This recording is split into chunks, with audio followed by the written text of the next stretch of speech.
In the 70s and still hanging on to nice low humidity as of the start of this week. And our humidity and temperatures will only be going up a little this week before our next front moves in Friday, setting us up for, I think, a nice and slightly cooler weekend.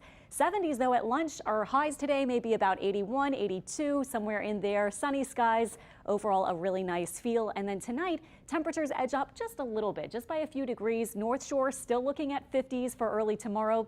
South of the Lake Pontchartrain, about 63 or so is what we're expecting for the low. And our upper pattern this week is mainly featuring low pressure shifting away from us and high pressure settling in. And the low pressure was already pretty far away from us. But all this will do is warm us up a little bit ahead of that next front that will be pushed in. Not a super strong front, but that will move in on Friday. A lot of people are saying, where's the rain? I'm having to water my yard and water all my plants. Well, October is typically our driest month of the entire year. We on average get a little over 3.5 inches of rain during the whole month of October. Of course, compare that to the summer months when we get close to 7 and 8 inches. The yearly total, of course, is just over 63 inches for New Orleans. And looking at our rainfall so far this year, we've gotten over 40 inches at the airport at MSY in Kenner.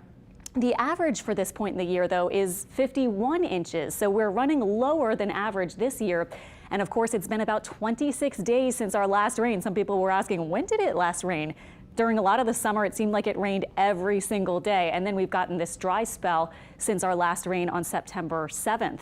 And actually, this whole week looks dry. No rain coming even with that cold front on Friday. I'll show you our 7-day in a second. Quick check on the tropics, though. The two spots that we're watching, one expected to stay pretty far out.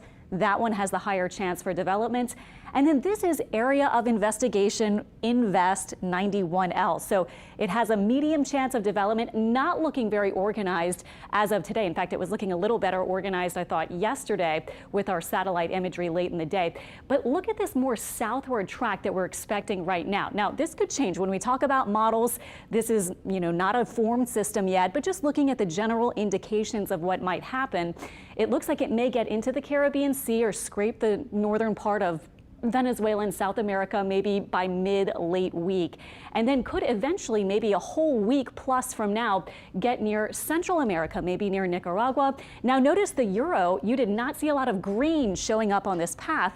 That's because the Euro keeps it pretty weak. It doesn't develop a strong low pressure center, but the red you see there is the GFS. So that one does have it developing a bit and still keeping that more westerly course across the southern part of the Caribbean Sea. These are computer models. The National Hurricane Center is going to be running these. We'll keep showing you these, but it doesn't look like it'll take, at this point at least, looking at the setup, a big turn to the north. Of course, we'll watch everything, and really too early to say for sure, but we'll have a few other things to think about for us along the Gulf Coast. That's why we're not looking at this as a big threat at this point. First of all, we'll have some fronts moving in. One on Friday, potentially another one later.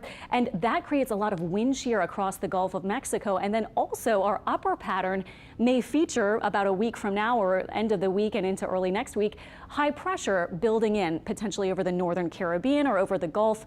That would kind of bring it out on that more westerly course that you saw the models showing. So bottom line with Invest 91 right now, certainly we'll watch it. Of course, we would do that this time of year.